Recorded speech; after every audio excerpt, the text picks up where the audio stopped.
की टॉपिक का नाम है हेलोल्केन एंड हेलोएरिन्स। हेलोल्केन का मतलब होता है कि कोई हेलोजन जो एल्केन पे चिपकी हो। एल्केन माने कोई चेन, जैसे कार्बन की चेन होती है सी इस तरीके से चेन दिखेगी। और अगर कभी दिखता है ऐसे कोई एरोमेटिक कंपाउंड माने जैसे बेंजीन, इसको बोलते हैं एरीन।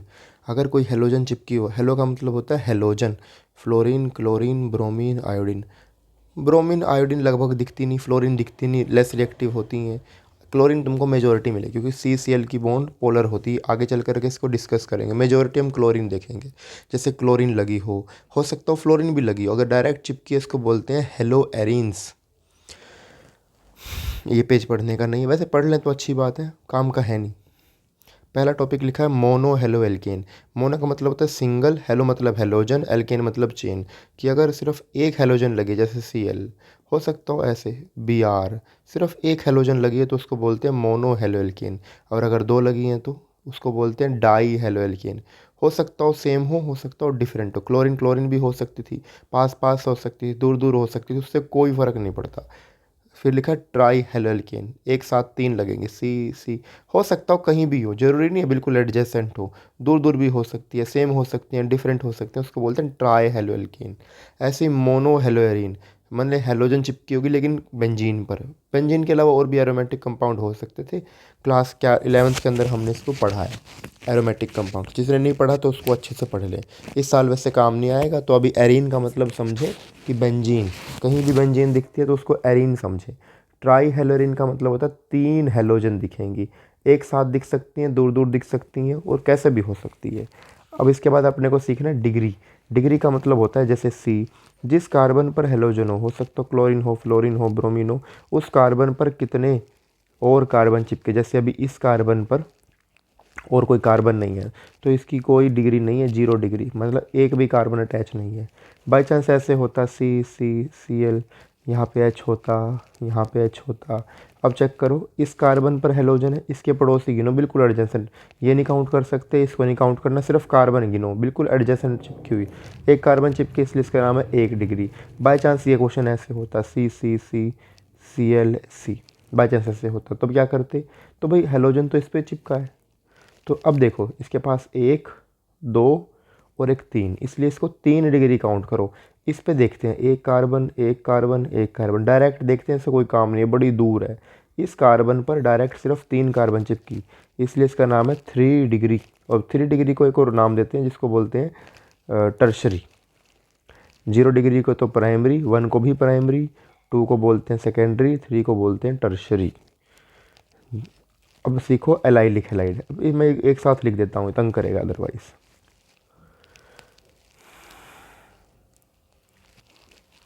कहीं पे लिखा हो एलाइलिक, फिर लिखा मिलेगा विनाइलिक, फिर लिखा मिलेगा बेंजाइलिक, कई बार लिखा मिलेगा तुमको एराइलिक, और कई बार लिखा मिलेगा यहाँ पे जैमिनल, और कभी लिखा मिलेगा विसिनल। सबके मतलब यही लिख देता हूँ। एलाइलिक का मतलब होता है डबल बॉन्डेड कार्बन से, इनको छोड़ दो, डबल बॉन्डेड कार्बन से अगली कार्बन पर हेलोजन होगी। फिर चेक कर लो, डबल बॉन्डेड कार्बन से अगली कार्बन पे अगर हेलोजन है तो उसको बोलते हैं एलाइलिक। जैसे ये भी देख लो, जैसे ये देख लो, देखो 1, 2 डबल बॉन्ड तो बस इधर है, इससे नेक्स्ट कार्बन पर, इस पे इससे नेक्स्ट कार्बन देखो, ये नेक्स्ट कार्बन है, ये हेलोजन, तो ये भी एलाइलिक है। विनाइलिक का मतलब होता है बिल्कुल डबल बॉन्डेड वाली कार्बन पर। ये डबल बॉन्डेड कार्बन है, इसके ऊपर ही चिपकी होगी, जैसे कभी ऐसा लिखा मिले, देखो ये डबल बॉन्डेड कार्बन है, इसके ऊपर ही तुमने सेल चिपका दिया है, विनाइलिक। बेंजाइलिक का मतलब होता है बेंजीन पे कार्बन होगी और उस पे क्लोरीन या ब्रोमीन कोई भी हेलोजन होगी, बेंजीन पे कार्बन होगी फिर क्लोरीन दिखेगी। अब सीखो एराइलिक। एराइलिक का मतलब होता है बेंजीन के ऊपर डायरेक्ट कोई क्लोरीन, फ्लोरीन, ब्रोमीन चिपकी हो, उसको बोलते हैं एराइलिक। जैमिनल का मतलब होता है Cl, एक ही पे तुमको 2 दिखेंगे हेलोजन, और विसिनल का मतलब होता है पास पास दिखेंगी। ये विसिनल बिल्कुल एडजेसेंट कार्बन पर हेलोजन होगी, एक ही पे 2 चिपके हैं तो उसको बोलते हैं जैमिनल। यहाँ शायद जैमिनल ना लिखा हो, विनाइलिक हम बता चुके, एराइलिक हम बता चुके। IUPAC नेम तो अलग से मैंने लेक्चर डाला भी हुआ है, और IUPAC नेम शायद तुमने कर भी ली हो। IUPAC टाइम नहीं ख़राब कर सकते ज़्यादा। आओ पहला टॉपिक है, देखो नेचर ऑफ CX बॉन्ड। मतलब जैसे ये कार्बन होगा, इधर कोई क्लोरीन फ्लोरीन ब्रोमीन आए, ये इलेक्ट्रोनेगेटिव तो होते ही, इलेक्ट्रॉन खींच के रखेंगे तो इसके सिर पे आएगा डेल नेगेटिव, क्योंकि इसने अट्रैक्ट करे हैं। इसने लूज़ करें तो सिर पे आएगा डेल पॉजिटिव। हाँ, हल्की फुल्की पोलैरिटी इसमें है, तो इसलिए इसको बोलते हैं पोलर बॉन्ड। इसलिए बॉन्ड जल्दी हम तोड़ने की भी कोशिश करते हैं। पानी इसको तोड़ने में हेल्प करता है। कई बार पूछ भी लेगा कि किस कौन सी बॉन्ड, जैसे देख इधर शायद इसमें पूछ ले इस साल। देखो CF है, carbon, fluorine, CCl, CBr, CI। ये पूछ लेंगे कि किसकी बॉन्ड लेंथ ज़्यादा स्ट्रॉन्ग है, किसकी बॉन्ड लेंथ ज़्यादा बड़ी है। लेंथ से कैसे पता चलेगा? जैसे कार्बन है, देखो सब में कार्बन तो सेम है, कार्बन कार्बन कार्बन कार्बन। और इधर देखो फ्लोरीन, देखो फ्लोरीन छोटी सी होगी, क्लोरीन थोड़ी बड़ी, ब्रोमीन उससे बड़ी, आयोडीन उससे बड़ी। चेक करो देखो आयोडीन कितनी बड़ी है। तो ऑब्वियस सी बात है, मैं इसको थोड़ा सा साफ पेज पे लिख देता हूँ और अच्छा थोड़ा बेहतर समझ में आएगा। ये कार्बन, ये fluorine, carbon chlorine, carbon bromine, carbon iodine. देखो कार्बन तो सब में फिक्स है, कार्बन को नहीं सोच सकते। कार्बन कार्बन कार्बन और कार्बन, इनके ऊपर लगी हुई यहाँ पे फ्लोरीन, छोटी सी होती है फ्लोरीन, क्लोरीन थोड़ी सी बड़ी। देखो ये फ्लोरीन, क्लोरीन, ब्रोमीन थोड़ा सा बड़ा और होगा, और आयोडीन होगी सबसे बड़ी। अब पूछ रहा बॉन्ड लेंथ कंपेयर करो, कर देंगे। देखो बॉन्ड लेंथ कितनी छोटी है, इसकी देखो बॉन्ड लेंथ थोड़ी सी बड़ी हो गई, इसकी देखो बॉन्ड लेंथ कितनी बड़ी हो गई, और इसकी बॉन्ड लेंथ देखो कितनी बड़ी है। ये है CI, ये है CBr, ये है CCl, ये है CF। पूछ रहा है बॉन्ड लेंथ किसकी बड़ी होगी? भाई बॉन्ड लेंथ तो CI की बड़ी होगी। चेक कर लो, चेक कर लो, देखो CI की बॉन्ड लेंथ 214। चेक कर लो, ऑर्डर बढ़ रहा होगा। फिर पूछेगा बॉन्ड एंथैल्पी। बॉन्ड एंथैल्पी का मतलब होता है बॉन्ड तोड़ने में जो एनर्जी खर्च आई। देखो CI की बॉन्ड कितनी बड़ी है, जल्दी टूटती है। हमने एक बार नियम सीखा भी था कि जितनी बड़ी बॉन्ड लेंथ होती है मतलब वो सेंटर से दूर है, उसको तोड़ना आसान होता है। और अच्छे से समझ लो, जैसे आयोडीन है, इसको थोड़ा साफ करता हूँ, 2 एग्जाम्पल समझाता हूँ, एक एग्जाम्पल दिमाग में बैठ ही जाएगा, रह जाएगा, ये सीख लो। जैसे मान लो C और F, और एक आएगा C और I। कंपैरिजन कर लेता हूँ, CF, एक आएगा C। देखो यहाँ पे प्लस है, न्यूक्लियस तो दूर है। देखो इसका न्यूक्लियस तो इसके इलेक्ट्रॉन अट्रैक्ट करेगा अच्छे से कार्बन से, इसका न्यूक्लियस देखो कितनी दूर है। इसका अट्रैक्शन इतना बढ़िया नहीं बन पाता भाई, क्यों? क्योंकि न्यूक्लियस ही बहुत दूर है, बीच में सारे लोग शील्ड कर लेते हैं, तो इसमें अच्छा अट्रैक्शन नहीं है। और दूसरी बात, जो बॉन्ड लेंथ बड़ी होती है ना, उसको तोड़ना आसान है। जैसे तुम एक पेन को तोड़ सकते हो, लेकिन पेन की नीब छोटी सी होती है, इसके 2 पीस करने तुम्हारे लिए मुश्किल होंगे, इसको पीस नहीं पाओगे तुम, इसको तोड़ नहीं पाओगे। तो रूल ये होता है, बॉन्ड लेंथ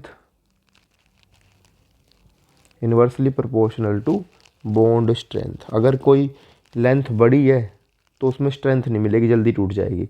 और अगर कोई बॉन्ड लेंथ छोटी है तो वो लेट टूटेगी, टूटी नहीं, वो मतलब अच्छे से स्टेबल होती है। और एक और देख लो, डाइपोल मोमेंट।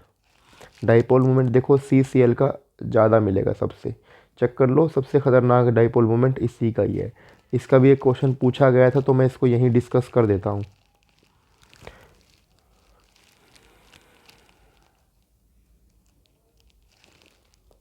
क्या नियम है जी? डाइपोल मोमेंट का एक आसान मतलब तो होता है तुम्हारे और हमारे सिर पे चार्ज कितने हैं, पोलैरिटी कितनी है, इसको बोलते हैं डाइपोल मोमेंट। फॉर्मूला होता है mu is equal to q into d. Mu का मतलब होता है चार्ज का डिफरेंस, माने कितने फोर्स से इलेक्ट्रॉन खींच रहा है। अभी अपने को डिटेल नहीं पढ़नी इस वीडियो में, तो वैसे मैं डिटेल नहीं पढ़ा रहा हूँ। क्यू का तो मतलब होता है चार्ज, डी का मतलब होता है इन दोनों के बीच का डिस्टेंस। अब जैसे देखो CCl और CF, चार्ज में तो क्यू जीतेगा, चार्ज में तो जीतेगा फ्लोरीन, लेकिन क्लोरीन तो हार जाएगा, क्योंकि इसके ऊपर इतना बढ़िया चार्ज नहीं है। क्यों नहीं है? ये तो बढ़िया खींचेगा, दुनिया खतरनाक electron negative element F1। Fluorine खींच ले, क्लोरीन इतना अच्छा नहीं खींचेगा। तो F तो चार्ज में तो क्यों जीत रहा है, ये F जीत रहा है भाई, चार्ज में नहीं जीतता। लेकिन डिस्टेंस में देखो, डिस्टेंस में तो क्लोरीन जीतेगा, क्लोरीन बहुत दूर है कार्बन से। देखो कितना बड़ा गैप है, हमने चेक भी करी थी बॉन्ड लेंथ, फ्लोरीन छोटा सा होता, गैप अच्छा है नहीं, तो इनका डिस्टेंस बहुत दूर है। तो डी में जीतेगा क्लोरीन, डी में ये हार जाएगा। अब जैसे फॉर्मूला तो है mu is equal to q into d. अब इस बात से फ़र्क नहीं पड़ेगा कि भाई तुम्हारा क्यू ज़्यादा है, तुम्हारा डी कम है, ओवरऑल आंसर ज़्यादा होना चाहिए। अब मान लो किसी के पास क्यू तो है 100 का और डिस्टेंस है 1, लेकिन सामने वाले के पास चार्ज तो है 20 का लेकिन डिस्टेंस है 20 का, तो आंसर कितना आया इसका 400, इससे कितना आया 100। तो ओवरऑल आंसर से फ़र्क पड़ेगा भाई, क्यू इंटू डी से फ़र्क पड़ेगा, ना तो क्यू से फ़र्क पड़ता ना तो डी से फ़र्क पड़ता। अब अपने को पता नहीं कौन सा फैक्टर बीट करे। अब देखो क्यू से तो ये जीत रहा है, ये हार गया, लेकिन डी से जीत गया क्लोरीन। तो ओवरऑल जो क्यू इंटू डी आता है ना वो भाई क्लोरीन का ज़्यादा आता है। Mu is equal to q into d, q into d total जो आएगा वो क्लोरीन का ज़्यादा आता है, इसलिए क्लोरीन का डाइपोल मोमेंट थोड़ा सा ज़्यादा मिलेगा। ये सारी की सारी तुम्हारी सब्सटीट्यूशन रिएक्शन है। चेक कर लो, ओ एच बाहर सी एल अंदर, ओ एच बाहर सी एल अंदर, उसमें तो बी आर है तो बी आर अंदर, ओ एच बाहर सी एल अंदर, ओ एच बाहर सी एल अंदर, ओ एच बाहर जो भी हेलोजन होगी, बी आर होगी तो बी आर अंदर, सी एल होगी तो सी एल अंदर, आई होगी तो आई अंदर, ओ एच बाहर सी एल अंदर। टाइम ज़्यादा इसमें मैं ख़राब नहीं करूँगा भाई। देखो इसके अंदर तुमको दिख गया होगा कितनी है, 1 2 3 4। अब एच बहुत सी जगह है, देखो कोने पे इधर इधर से निकाल लो, एच इधर से निकाल लो, इसको तो काउंट नहीं कर सकते, 1 1 ही काउंट होगा। अब इसको नंबर 2 मानो, इसको नंबर, इधर से चलूँगा तो ये 2, इधर से चलूँगा तो ये 2, तो इसमें कुछ ज़्यादा कार्बन है नहीं, टाइप ऑफ कार्बन नहीं है, सिर्फ एक तो ये कार्बन है, या तो ये एच जा सकता है या तो ये एच जा सकता है। इधर से भेजोगे फ़र्क नहीं पड़ेगा, चेक कर लो 1 2 3 4, इधर से जाऊँगा तो 1 2 3 4। तो दरअसल इधर से आएंगे तो 2 ये पड़ेगी, इधर से आएंगे तो 2 ये पड़ेगी। तो सिर्फ 2 ही प्रकार के हाइड्रोजन जो बाहर जा सकते हैं। मैंने क्या डाला हुआ, Cl2 Cl हो सकता हो ये एच बाहर जाए, Cl यहीं बैठ जाएगा करके, हो सकता हो ये एच बाहर जाए, तब Cl क्या करेगा, तब Cl यहाँ आके बैठेगा। तो देखो 2 प्रोडक्ट बनेंगे, एक बार एच यहाँ से भेजा कोने से और एक बार एच भेजा अंदर से, 2 प्रोडक्ट पॉसिबल हैं, दोनों ही सही है। अच्छा इसके अंदर तुमको दिख गया क्या, प्लस में एच आई है, डबल बॉन्ड जब तोड़ूंगा एक पे माइनस एक पे प्लस, एच आई दिख गया, एच प्लस एक्स नेगेटिव, तो एक्स नेगेटिव यहाँ अटैक, एच प्लस यहाँ अटैक। तुम उल्टा भी कर सकते थे, कोई फ़र्क नहीं पड़ता, आंसर सेम आएगा। फिर देखो डबल बॉन्ड एडिशन रिएक्शन तोड़ दो, माइनस का हमेशा कोने पे जाएगा, प्लस हमेशा बीच में आएगा, एच प्लस आई माइनस, आई तो जाएगा इधर, प्लस जाएगा माइनस पे, माइनस जाएगा प्लस पे, मार्कोनिको रूल से। इसको बोलते हैं माइनर प्रोडक्ट, इसको बोलते हैं मेजर प्रोडक्ट। मेजर प्रोडक्ट का मतलब होता है मेजोरिटी बंदे यहाँ अटैक करेंगे। अब आइए CCl, ये CCl4 जब जब दिखता है ये सॉल्वेंट है, ये सॉल्वेंट का काम करता है ऑर्गेनिक का। अब देखो डबल बॉन्ड अगर मैं तोड़ दूं, वैसे तो यहाँ रेडिकल से टूटती है भाई, प्लस माइनस से नहीं टूटती, पर अपने को चलो क्वेश्चंस करने सीखने तो ज़्यादा टाइम नहीं हम ख़राब कर सकते। 2 बी आर है, डबल बॉन्ड तोड़ दो, इस पर वैकेंसी हो गई, 1 बी आर इसको दो, इस पर वैकेंसी हो गई, 1 बी आर इसको दो, और ओवरऑल तुम्हारा, इसको बोलते हैं विसिनल डाईब्रोमाइड। वीसी का मतलब बताया भी था कि एक हेलोजन इस पे, एक हेलोजन साइड में। अब आइए इसको बोलते हैं फिंकलस्टीन, यहाँ पे लिखना भूल गया तो इस पर लिख लेना भाई एसीटोन। एक दिन लंबी वीडियो जब बनाऊंगा तब समझाऊंगा एसीटोन डालना क्यों ज़रूरी है। एसीटोन के बिना रिएक्शन फिर तंग करेगी, बैकवर्ड हो जाएगी, वहाँ जा कर के समझाया जाएगा। देखो आर प्लस एक्स नेगेटिव, ये पेन थोड़ा सा ज़्यादा ओवर हो रहा भाई, थोड़ा सा कम कर देता हूँ। R plus X negative, N A plus I negative, तो एन ए के लिए तो एक्स है और आर के लिए आई, प्रोडक्ट बनेगा R I N X, I for Finkelstein, याद रखना। अब देखो कई बार तुमसे कहेगा कन्वर्ट क्लोरो बेंजीन या chloro something into iodo something, जैसे chloro propane into iodo propane. अब तुमको याद होना चाहिए भाई ये फिंकलस्टीन इस्तेमाल हो सकती है। फिर तुम वहाँ बैठ के सोचते हो कि अपने को कैसे पता चलेगा, क्योंकि तुम यहाँ कोरोलॉजी बनाते ही नहीं, तुमको ये पता ही नहीं चलता, सिर्फ तुम रिएक्शन करते हो, सोचते हो एन ए जाएगा एक्स प्लस आई अंदर ख़त्म। अरे लिख तो लो कि ये रिएक्शन क्यों है, किस लिए आती है। यहाँ पे साइड में एक लिखला करो, this reaction convert any halogen into iodo halogen, sorry iodo alkane, any alkane into iodo alkane, ऐसा लिख लो। अगली अगली रिएक्शन देखो, देखो स्वार्ट्स दिख गई होगी, स्वार्ट्स में कुछ नहीं है, ए जी प्लस है, एफ नेगेटिव है, बी आर नेगेटिव है, सी प्लस है। चेक कर लो, ए जी के लिए तो क्या दे देंगे, B R, A G B R बाहर, फ्लोरीन अंदर, प्रोडक्ट बनेगा C F plus A G B R. ये मार्कर थोड़ा सा ज़्यादा इंक फैला रहा है, अच्छा ये ना सही नहीं था अभी तक, तो अब ठीक आएगा, अब ठीक आएगा।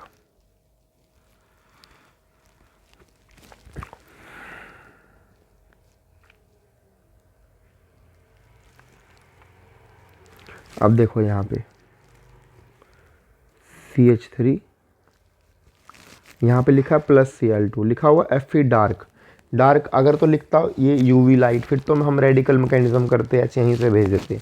अब डार्क लिखा है तब याद रखो हमेशा H बेंजीन रिलीज़ करेगी, तो बेंजीन से H भेजो, Cl बाहर जाएगा। एक दिन इसका रीज़न भी समझा देंगे कि ऐसा ही क्यों होगा, ऊपर से क्यों नहीं जा सकता। इस रिएक्शन का तो मैं तुमको अलग से एक मैकेनिज्म दूंगा भाई, इसका तो अभी नहीं समझा सकता, अलग से समझाऊंगा। अभी इसको याद रखना, इसको बोलते हैं डाई एजोटाइजेशन और इसको बोलते हैं डाइजोनियम साल्ट। नानू हंसले कहीं भी दिखता है ना, HCl है ये, HX का मतलब होता है HCl। नानू हंसले कहीं दिखता है तो हमेशा बनता है N2+Cl-। ये सबसे इंपॉर्टेंट है, कन्वर्जन में भर भर के काम आएगा। चलो इसकी रट्टे की स्कीम तुमको बता देता हूँ साइड में एक, इसका मैं मैकेनिज्म से समझाऊंगा पूरा ऐसा क्यों बनता है। अगर कभी तुम्हारे पास N2+Cl- है तो भाई तुम जो मर्जी डाल लो, मान लो जैसे Ki डालेंगे, K+I- KCl है, कुछ भी देख लो, CuCl2HCl ऐसा कुछ हो सकता है, CuBr2HBr ऐसा कुछ आएगा, हो सकता है पानी H+OH-। देखो इधर से हमेशा पॉजिटिव व्यक्ति जो भी होगा वो तो K तो ही खा लेगा, Cl तो हमेशा बाहर जाएगी, जाने दो। N2 तो गैस बन के उड़ जाएगी, जब N2 बॉन्ड तोड़ के ले जाएगा ना, यहाँ चार्ज छोड़ जाएगा नेगेटिव, सॉरी पॉजिटिव, नेगेटिव तो खुद खा लेगा ना। अब पॉजिटिव की तरफ कौन अट्रैक्ट होगा, पॉजिटिव की तरफ अट्रैक्ट होगा नेगेटिव पोर्शन। आज से रूल याद कर लो, जो भी नेगेटिव पोर्शन है वो इधर चिपका दो ऐसे, और N2 तोड़ जाएगा और KCl बाहर। अब देखो नेगेटिव पोर्शन कौन है, Cl, इस बार Cl अटैक करेगा। इसमें कौन है, Cl अटैक करेगा। इसमें कौन है, Br, तो Br अटैक करेगा। इसमें कौन है, OH, तो OH अटैक करेगा। इस तरीके से कुछ भी कन्वर्जन करनी हो ना, मैं खुद इसका इस्तेमाल करता हूँ कन्वर्जनों में। ये क्वेश्चंस तुम खुद कर लेना, मैं एक क्वेश्चन करके दिखा देता हूँ कोई अलग सा। चलो बस तो सोल्यूशन दे ही रखा है। डबल बॉन्ड तोड़ूंगा तो भाई अंदर की ओर प्लस रखो, बाहर की ओर माइनस रखो, H+Br-, अंदर जाएगा Br, बाहर जाएगा H।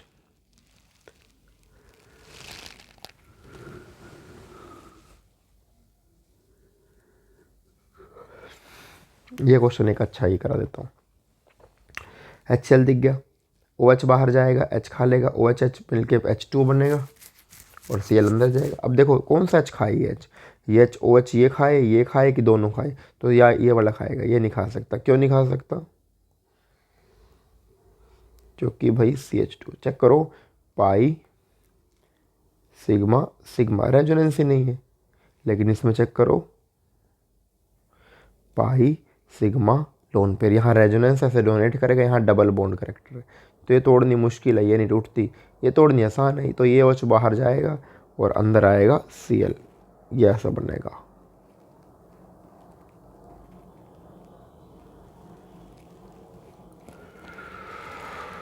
अच्छा, एक बॉइलिंग पॉइंट का आज एक रूल और समझो भाई, थोड़ा सा मेरे को बॉइलिंग पॉइंट समझाना ही पड़ेगा, अलग से इधर समझा देता हूँ। ये मेरे को तंग करते हैं फिर बच्चे बॉइलिंग पॉइंट पूछ पूछ के। एक ही रूल है, लगभग सब जगह काम करता है ये।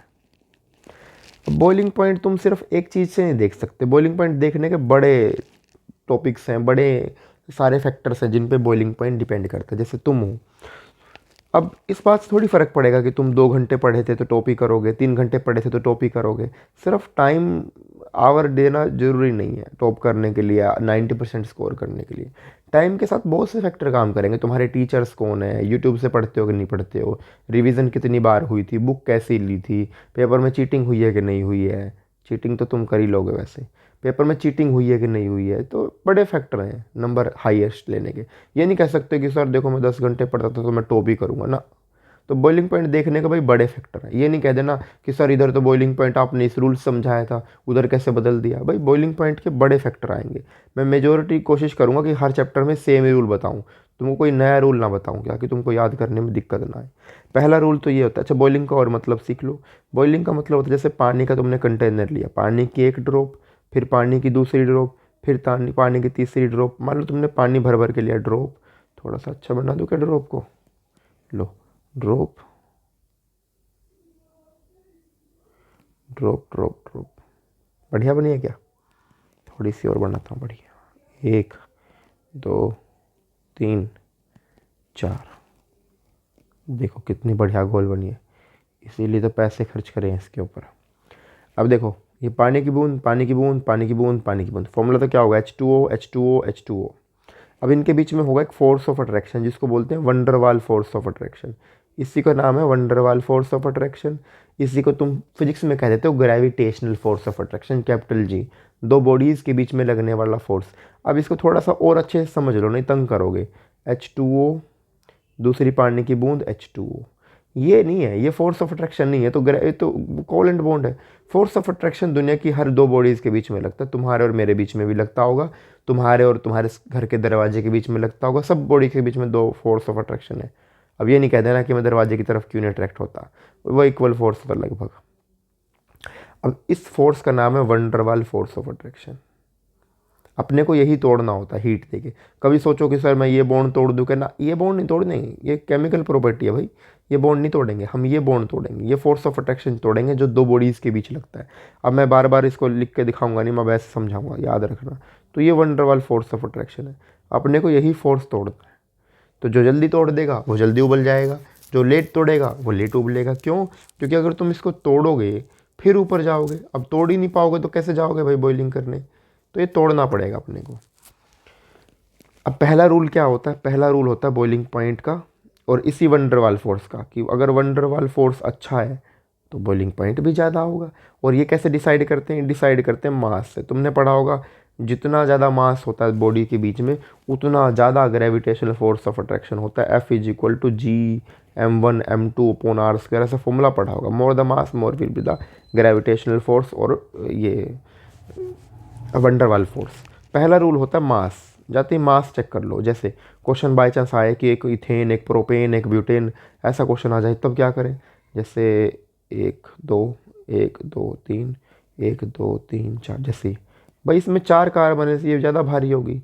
इसमें 3 कार्बन है, कम भारी होगी। इसमें 2 कार्बन है, बिल्कुल भी भारी नहीं होगी। तो इसके ऊपर ज़्यादा फोर्स ऑफ अट्रैक्शन है, तो इसके तो मॉलिक्यूल बाहर जाएंगे नहीं, तो इसलिए इसका बॉइलिंग पॉइंट सबसे अच्छा इसका, फिर इसका, फिर इसका। पहला रूल है मास देख लो। तो कभी कभी ऐसा भी हो सकता है कि मास सेम हो जाए, तब क्या करें सर, बाई चांस मान लो 5 कार्बन, 1 2 1 2 3 ऐसे। अब क्या करें सर, मास तो सेम हो गया, 5 carbon 5 carbon 5 carbon.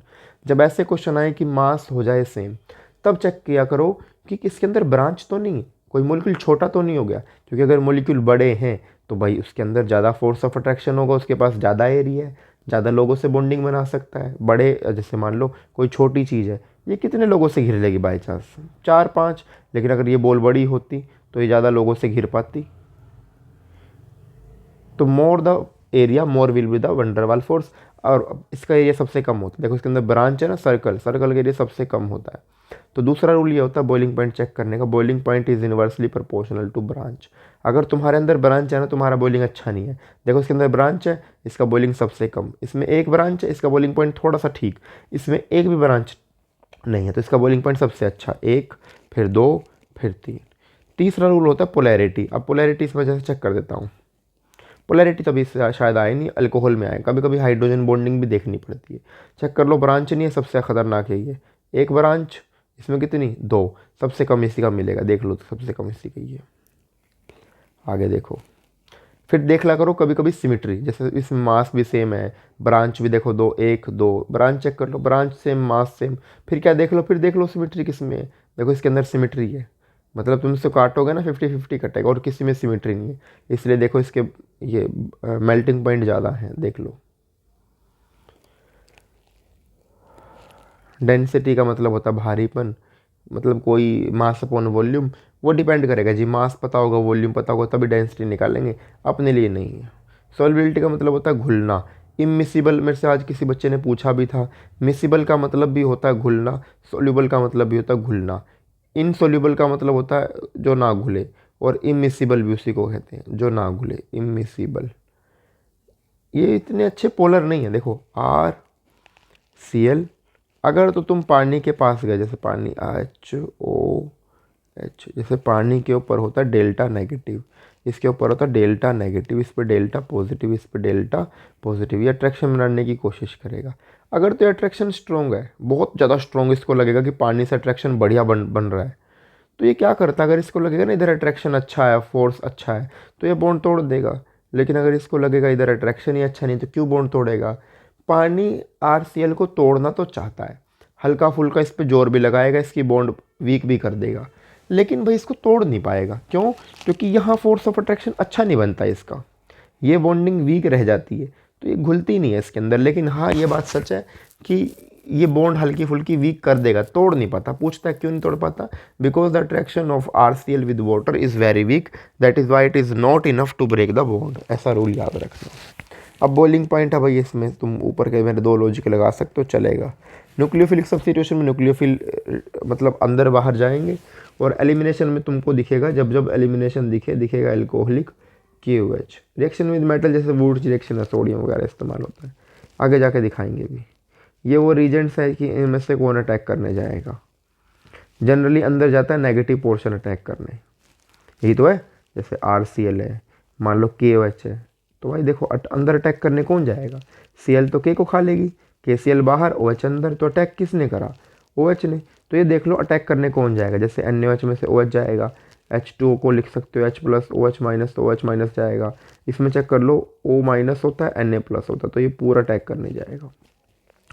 Na plus I minus तो I माइनस, NH2 इसमें से H तुम रिलीज़ कर सकते हो बस, और क्या था, NH2 माइनस H प्लस जाएगा। इसमें से देख लो एक H हटा देना, इसमें से देख लो Cn माइनस। इस तरीके से हम सोच सकते हैं कौन अटैक करने जाएगा। मैं 1-2 क्वेश्चन तुमको ऐसे करके भी दिखा दूंगा। ये तुम्हारा SN1 SN2, यहाँ मैं नियम तो समझा नहीं सकता, अब टाइम ख़राब हो जाएगा भाई। तो बस मेरे 2-3 रूल है छोटे छोटे से, तुम्हारे सारे क्वेश्चन इसमें से हो जाएंगे। कभी दिखे SN1 SN2, पहला रूल ये है, ये 0 डिग्री, ये 1 डिग्री, ये 2 डिग्री, ये 3 डिग्री, ये 3 डिग्री, ये 2 डिग्री, ये 1 डिग्री, ये 0 डिग्री। इसको याद कर लो, नहीं तो याद रख लो, इसको भीड़ अच्छी लगती है, जहाँ भी भीड़ लगे वो SN1 है। इसको भीड़ अच्छी नहीं लगती, जहाँ भी भीड़ लगेगी ना,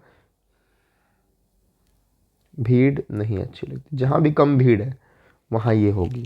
दूसरा रूल है, इसको वाटर पसंद है, हाइड्रोलाइज लिखा होगा, जहाँ भी हाइड्रोलाइज लिखा है इसका मतलब SN1 होगी। इसको वाटर पसंद नहीं, इसको KOH NaOH मतलब स्ट्रॉन्ग न्यूक्लियोफाइल इस्तेमाल अच्छे लगते हैं इसको। तीसरा रूल ये I नेगेटिव, Br ClF, इसमें भी same I negative Br Cl, ये रूल याद रखना, सारे क्वेश्चन इससे हो जाएंगे। अब जैसे ये वही है रिटेंशन इन्वर्जन, जैसे SN1 है, देखो पहले स्टेप में Br की बॉन्ड टूटती है, प्लस आता है, वो मैं रूल बता दिया क्लास के अंदर, टाइम अभी इधर ख़राब नहीं करेंगे। इधर SN1 SN2 क्वेश्चन करके दिखाता हूँ। चेक करो पहले इसके, ये कितने डिग्री है, ये कार्बन देखो 1 1 2, ये 2 डिग्री है।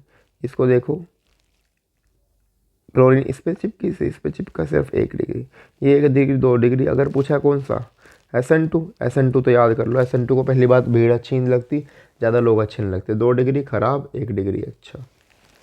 इसमें देखो इस कार्बन को देखो, एक कार्बन से जुड़ा 1 डिग्री, इसको देखो एक कार्बन से जुड़ा 1 डिग्री। अब डिग्री सेम होगी तब क्या करें, तब हेलोजन डिफरेंट आएगा। देखो Cl और I में I जीतता है, क्यों, क्योंकि I जल्दी बॉन्ड तोड़ के निकल जाता है, जब तक तुम बाहर नहीं जाओगे अंदर कैसे कोई आएगा। तो आयोडीन की बॉन्ड तोड़नी जरूरी है, iodine is the best leaving group. अब जैसे मान लो इसमें तुमसे SN1 SN2 पूछ रहा है, जैसे ये देखो एक बेंजीन, इसमें गिनो 1 और 1 2 बेंजीन, इसमें गिनो 2 बेंजीन और लगभग कार्बन कुर्बन भी है। इसमें देखो सॉरी, इसमें तो एक ही बेंजीन है, इसमें 2 बेंजीन है, इसमें 1 बेंजीन है, इसमें देखो 1 2 बेंजीन। तो पहली बात तो भाई ये जीतेगा या ये जीतेगा, इन दोनों में से एक सही है। सही कैसे पता चलेगा, चेक कर लो, बेंजीन बेंजीन बेंजीन बेंजीन, क्या है इसके पास CH, इसके पास क्या CCH3, इसमें ज़्यादा भीड़ है, ये करेगा SN1। नंबर 1 इसको मानना। अब नंबर 2 इसको मानो। अब इन दोनों में लड़ाई है, इन दोनों में से किसको जिताएं, जिसके पास ज़्यादा व्यक्ति हो। देखो इस पर C6H5 देखो CH3 एक्स्ट्रा है, तो ये जीतेगा, ये नहीं जीतता। तो भीड़ देख लिया करो भाई, भीड़ ज़्यादा किसके पास है। कायरल का मतलब होता है कि जैसे कोई व्यक्ति है O, शीशे में देखेगा तो O ही दिखेगा, ये एज इट इज़ उठा के यहाँ रखोगी ना, एक दूसरे के ऊपर ये इमेज छप जाएगी। इनको बोलते हैं सुपर इम्पोजिबल। सुपर इम्पोजेबल का मतलब होता है ऐसी इमेज जो एक दूसरे के ऊपर छप जाए। इसको बोलते हैं नॉन सुपर इम्पोजेबल, ऐसी इमेज जो एक दूसरे के ऊपर न छपे, इसको बोलते हैं कायरल, इनको बोलते हैं अकायरल। इन दोनों जोड़ों को ही बोलते हैं इनैंशोमर। इन्हीं को बोलते हैं डेक्स्ट्रो एंड लेवियो, इन्हीं को बोलते हैं डेक्स्ट्रो एंड लेवियो, इन्हीं को बोलते हैं रेसेमिक मिक्सचर, इन्हीं को बोलते हैं रेसेमाइजेशन। सब इसी के नाम है, अलग अलग कोई नाम नहीं है।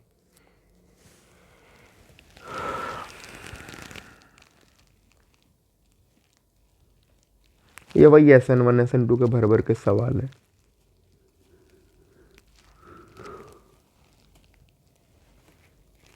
ये तुम्हारे क्लोरीन के रेजोनेटिंग स्ट्रक्चर है।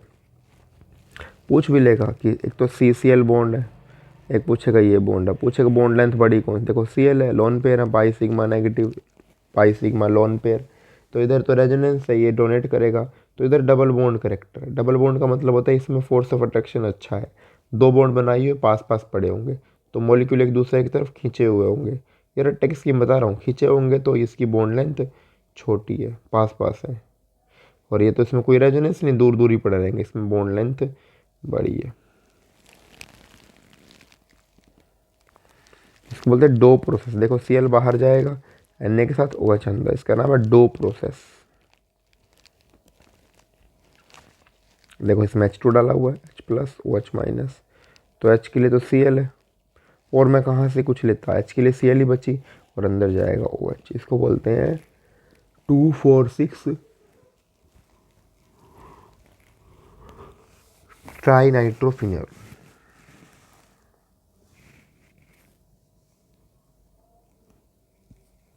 अब इलेक्ट्रोफिलिक सब्स्टिट्यूशन रिएक्शन। देखो भाई, जब जब एनहाइड्रस AlCl3, वैसे भी यहाँ डबल बॉन्ड करेक्टर है तो हटेगी, जब जब तुमको दिखे एनहाइड्रस AlCl3, आज एक ही रूल याद कर लो कि जब जब दिखेगा ये ऑर्थो और पैरा से मैं H रिलीज़ करने की कोशिश करूँगा। समटाइम्स मेटा से भी हो जाती है, पर क्लोरीन तो इलेक्ट्रॉन डोनेटिंग ग्रुप है, यहीं से जाएगा। जिन लोगों ने पहले रेजोनेंस सीखी हुई है उनको ज़्यादा समझ में आ रही होगी बात कि यहीं से क्यों जाएगा, क्योंकि चार्ज यहीं क्रिएट होते हैं। तो भाई एक H यहाँ से जाए, इसको बोलेंगे ऑर्थो, एक बार जाए पैरा से, तो मैं सिर्फ एक ऑर्थो बना के दिखाऊंगा, पैरा समझ लेना, और मैं ज़्यादा बना के भी नहीं दिखाऊंगा इसको। Cl यहाँ से H जाएगा, Cl के साथ Cl अंदर, इसमें देखो HNO3 किस में टूटता है, HNO3 टूटता है NO2 पॉजिटिव OH नेगेटिव, तो H के लिए तो OH है और अंदर जाएगा NO2, एक बार ऑर्थो एक बारी पैरा। ये तुम्हारा कंसनट्रेटेड H2SO4 है, H2SO4 टूटता है HSO4 नहीं SO3H एंड OH नेगेटिव, तो H के लिए तो फिर से देखो OH है और SO3H अंदर। आगे देखो फिर से H जाएगा, H के लिए तुम्हारे पास क्या है Cl CH3 अंदर, इसमें देखो H के पास क्या है Cl, ये COCH3 अंदर। वुड्स रिएक्शन तो दिखे CCl plus 2Na plus CCl, Cl के साथ Na जाएगा, इन दोनों को जोड़ दो, CC बॉन्ड बनेगी। देखो ये रिएक्शन पॉसिबल भी नहीं है, क्योंकि Na तो है इधर, Cl ही नहीं कहीं, तो वुड्स पॉसिबल नहीं है। इस वुड्स की निशानी है, ये पेज खास पढ़ने की कोई खास जरूरत है नहीं। फ्रेओन्स पढ़ोगे, जो फ्रिज में गैस होती है वाइट से कहता है कि वो फ्रेओन होती है। फ्रेओन मतलब एक कार्बन हाइड्रोजन फ्लोरीन कितनी भी हो सकती है, इट में भी 3, इट में भी 1, इट में भी 2, इनको बोलते हैं फ्रेओन्स। कोल्ड अच्छी करती है, जल्दी पकड़ती है हीट को। ट्राईक्लोरोमीथेन, इसका मतलब CCl4, अब बताया था एक प्रकार का सोलवेंट है। ट्राई आइडोफॉर्म लिखा हुआ CHI3, ये होती है एंटीसेप्टिक, जख्मों पे लगती है, ये जो तुमने अस्पतालों के अंदर सब पढ़ी होगी। एक कंपाउंड है DDT, इसका फुल फॉर्म ये याद कर लेना, PP डाइक्लोरो क्लोराइडोफिनाइल ट्राइक्लोरोइथेन, ये इसका स्ट्रक्चर है। अपने को स्ट्रक्चर खास याद नहीं करने। DDT पेस्टिसाइड होता है, खेतों के अंदर डालते हैं ताकि कीड़े वीड़े मर जाएं।